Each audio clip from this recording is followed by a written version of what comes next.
My mom and sister were hosting Grandpa's 90th birthday. My husband leaned in and whispered, "Get your bag. We're leaving. Act like nothing's wrong." I thought he was being dramatic until he locked the car doors and said, "Something's very, very wrong." 5 minutes later, I called the police. I hadn't seen most of these people in 5 years, some longer. A few I was pretty sure I'd never met. Someone handed me a plastic flute of champagne. A kid ran by holding a paper plate like a steering wheel. There were folding chairs, paper lanterns, polite music playing from someone's Bluetooth speaker. All the ingredients of a low-key outdoor celebration. Festive, slightly awkward. It should have been fine, and for the first hour or so, it was. I stood by the table of finger food, pretending to be interested in grape skewers.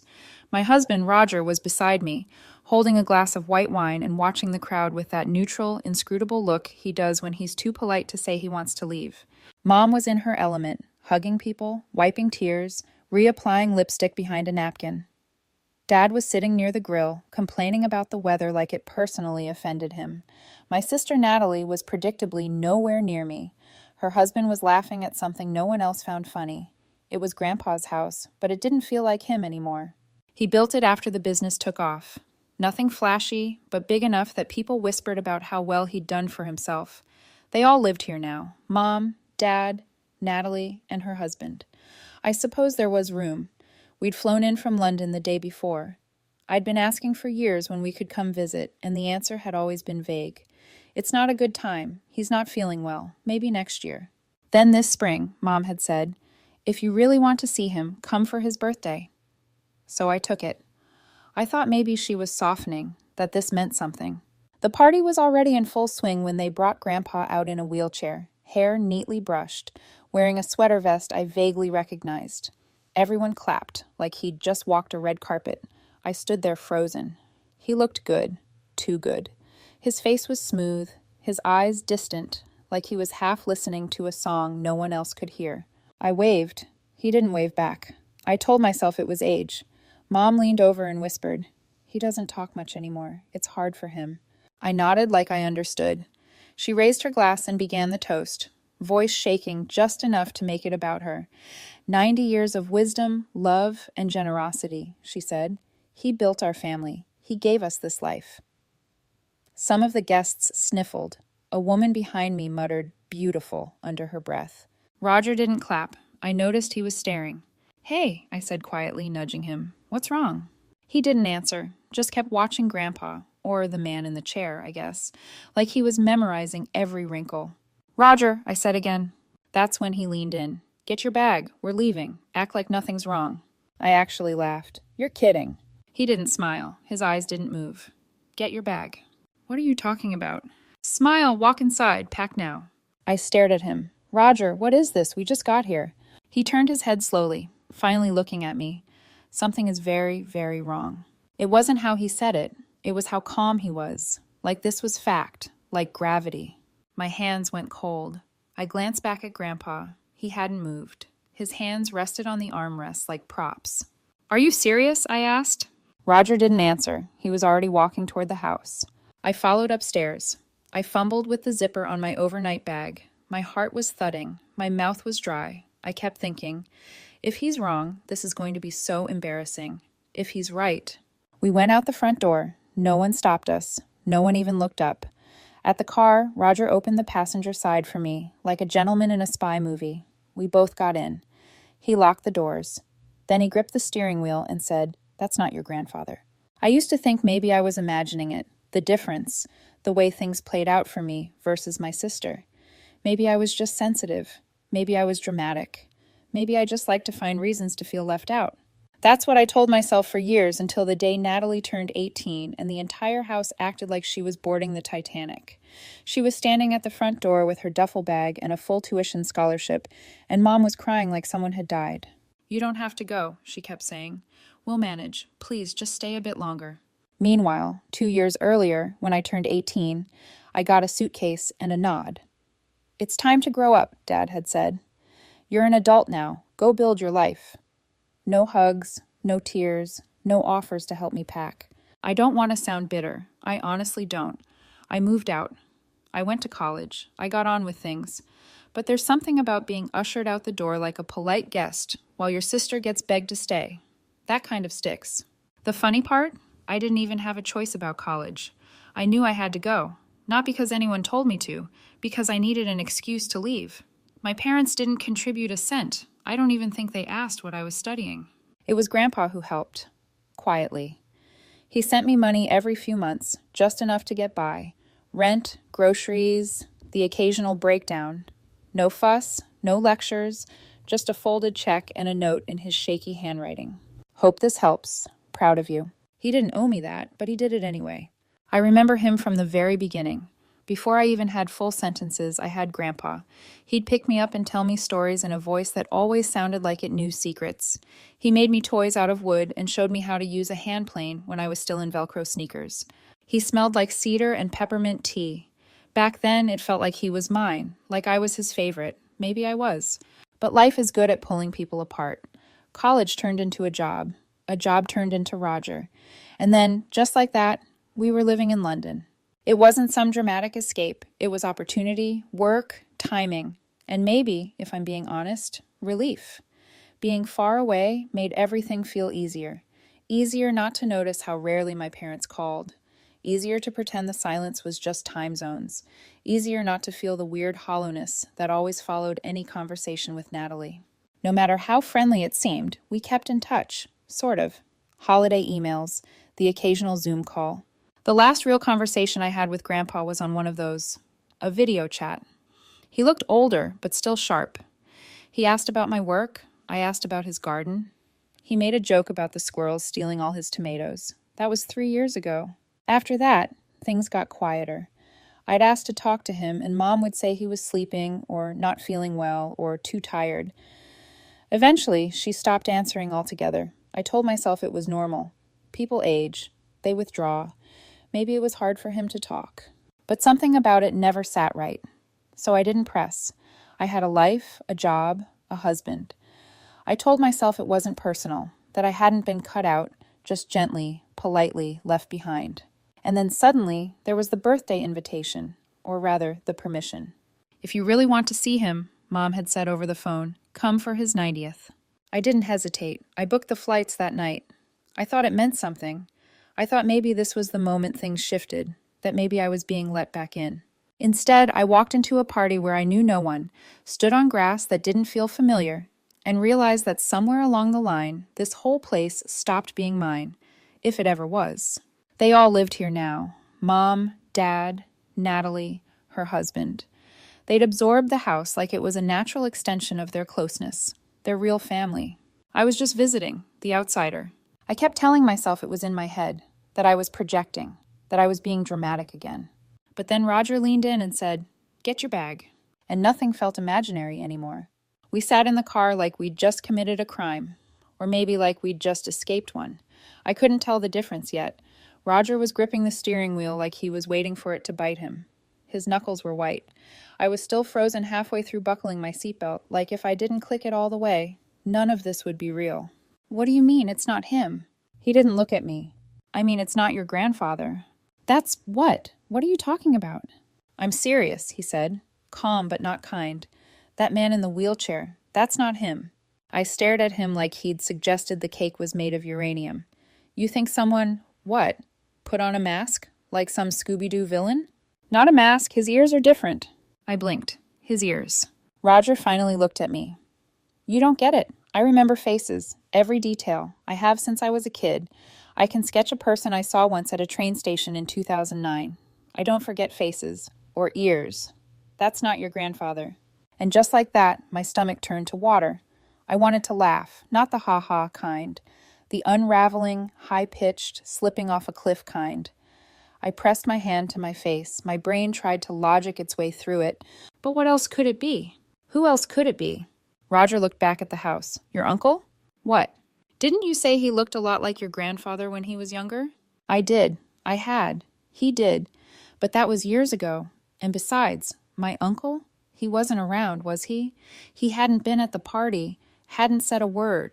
Plus, oh my God, I whispered. He was wearing glasses. And a beard. Probably makeup. It wasn't over the top, but just enough. And I'm telling you, those ears. Different shape, not even close. Roger. I know, he said. I know what I saw. I pressed my forehead to the window. My breath fogged the glass. My heart was rattling like it was about to knock a hole in my ribs. I didn't want to believe him. I wanted to go back to when this was just a weird party, and I was the uninvited guest, the disappointment daughter, the out-of-town stranger. That version of reality felt so safe. Then, where is he? Roger didn't answer. Where is he? I felt the question ripple through me like a fever breaking. Where is Grandpa? Suddenly, everything tilted. The awkward toasts, the crying, the half-empty guest list, the way no one let me get close to him, the way he never spoke, the way they shut me down every time I tried. I haven't talked to him in 3 years, I said out loud. Roger glanced at me. What? I swallowed. 3 years. The last time was over Zoom. He looked tired. Then Mom said he was too sick to talk. Every time I called, it was, he's resting, or he had a rough night. I thought I was just being dramatic, but now I wasn't sure I hadn't been screaming into a void this entire time. Okay, Roger said. I think you need to call someone. I stared at him. You mean the police? He nodded once. If we're wrong, we're not. I didn't move. I didn't breathe. I was picturing the look on Mom's face when I left. That tight little smile that didn't touch her eyes. The slight shake of her head, like I'd dropped uninvited into my own life. I'm going to ruin everything, I whispered. Victoria, Roger said gently, you're not the one who did that. I reached for my phone like it weighed 1,000 pounds. My thumb hovered over the screen. And then I called. The police arrived faster than I expected. 2 officers, plain clothes, quiet. They spoke to us outside the car. I told them what I could, which wasn't much, and made it sound as sane as possible, which wasn't easy. I know this sounds strange, but I believe someone is impersonating my grandfather. I don't know where he is, and I think something's wrong. They asked questions, calm ones, the kind that feel like traps, even when they're not. Then they nodded and walked up to the house like they were delivering a package. I stayed in the car watching. The party didn't stop right away. No one screamed, no one ran. It was worse than that. Everything just dimmed, like someone turned the dial on reality down by a few notches. People still held glasses, still smiled, but their eyes were darting now, their shoulders tighter. The officers began pulling people aside. I saw one of them speak to Mom. She looked like someone had told her the wine was corked. Then she got defensive, gesturing, shaking her head. Her mouth moved fast, but her hands didn't. She wasn't touching anyone, not even Dad. He stood off to the side, staring at the hedge like it held answers. I watched them talk to the man in the wheelchair. He didn't say a word. Then they must have asked for ID. Mom went inside and came back with something. It changed nothing. Then the officers knelt again, talked low. They carried that professional stillness, calm, composed, unreadable. Then one of them stood and walked away. The other stayed. Eventually, the man in the wheelchair looked up and said something. Just a few words. Then he nodded. It wasn't over, not even close. An officer came back to the car. Can you stay nearby? We'll contact you soon. Is it him? I asked. Is it my grandfather? We're still confirming some things, but you know it's not him. He didn't answer that. We'll be in touch. Then he walked away. I sat there feeling every second pressed down on me like, wait, where is he? Where is he? That night my phone rang again. How could you? Mom. Furious. Crying or screaming. I couldn't tell the difference. You called the police on us. On your own family. You think you're better than us because you moved away? I tried to speak. I couldn't. You don't understand. You weren't here. You didn't see what it was like. We did what we had to do. For him. For all of us. What did you do? I asked, voice breaking. Where is he? You don't get to ask that. Not now. Not after what you've done. Where is Grandpa? Silence. Then a click, and the line went dead. When the police came to our hotel room door the next morning, I thought I might throw up. Not because I was scared of them, though there was that too, but because part of me was still hoping Roger had just snapped. Misread something. Got carried away. Mistaken ears, mistaken identity, mistaken everything. But they didn't come to arrest us or question us. They came to tell me that my grandfather was dead. Had been for 3 years. They didn't say it like that, of course. They were calm, professional. One officer did most of the talking while the other watched me like I might bolt. There's been a voluntary statement made. The family reports that Mr. Ellis passed away in March 2022. They claim it was natural causes. The body was privately buried. I sat down. I couldn't feel my legs anymore, or my fingers. We're treating this as an open investigation until the coroner can confirm the circumstances of death. The words bounced off me like raindrops on a locked car. I heard them. I just didn't absorb them. 3 years. 3 years. And I'd been sending birthday cards. I'd been asking for Zoom calls. I'd been wondering if I'd done something wrong. If maybe Grandpa was mad at me for moving away. If maybe he was just tired, just confused, just too sick to talk. No, he was gone. They didn't even tell me. They didn't tell anyone. I barely remember what I said to the officers. I think I asked if he suffered. They said they didn't know yet. I think I asked if the man at the party was my uncle. They nodded. I wanted to scream, or hit something, or crawl into a hole and never come out again. Instead, I said thank you, like a good girl, like a polite idiot. The news started to trickle out online a few days later. At first, it was just whispers, Reddit posts, a local gossip blog, but then someone uploaded a video, grainy, shaky phone footage of the birthday toast, of my mother wiping her eyes, of my grandfather, no, not him, pretending to listen as if it were all real. This man died 3 years ago. His family threw him a 90th birthday party. Anyway, he was played by someone else. The internet did what it always does. It laughed. Then it speculated. Then it tore us all to shreds. I didn't read the comments. Not after the first 20. Apparently, I was everything from an accomplice to a narcissist to an ungrateful brat who should have just let her family cope in peace. People had opinions. People always do. Then came the call from the lawyer. Not their lawyer. His. Grandpa's. Victoria, I've been trying to reach you for some time. I nearly hung up. Your grandfather left his estate to you. The house, the business assets, the remainder of the trust. Everything. I stared at the floor, at the stupid grout line in the kitchen tile that never quite lines up. My throat went dry. This wasn't a secret, he added gently. He told your mother, your sister, years ago. And suddenly the pieces clicked. The lies, the secrecy, the fake parties, the man in the wheelchair. They hadn't just been hiding his death. They'd been hiding it from me. Because if he was dead, the estate was mine. And if I didn't know, they could keep living in his house, keep using his money, keep pretending I didn't exist. I called my mom. I didn't know what I wanted. Answers, maybe. She picked up on the second ring. How dare you?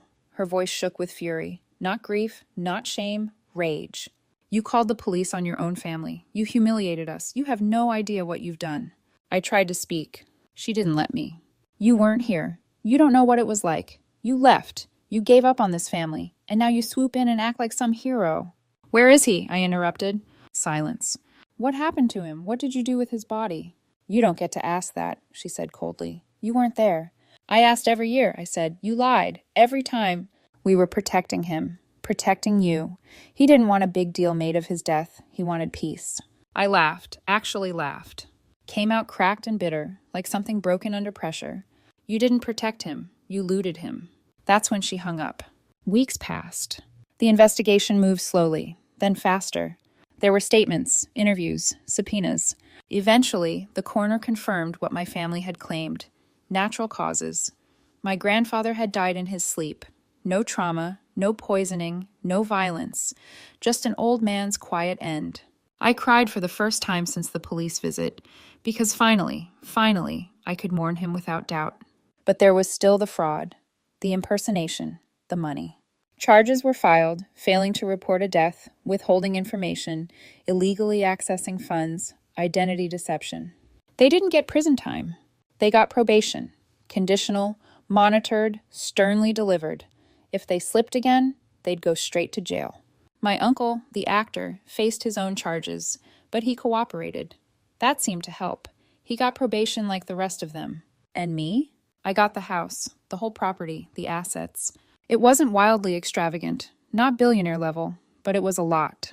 Enough to explain why they'd pretended for so long. I didn't throw them out. The courts did. They moved out in silence. No apology, no eye contact. My mother left a note behind on the kitchen counter. It said, "You always were good at taking what you didn't earn." I burned it in the sink. The first night I spent there alone, just visiting, before heading back to London, I sat in Grandpa's chair. I opened a bottle of wine, put my feet on the table. The place was quiet, still smelled like wood polish. I didn't feel triumphant or vindicated or even angry anymore. I felt dismissed. And for once in my life, I didn't feel like a stranger. I haven't spoken to my parents since, or my sister. Not even a text. Sometimes I wonder if I went too far. Other times I wonder if I didn't go far enough. Let me know what you think. And if you want more stories like this, hit subscribe and tap the bell.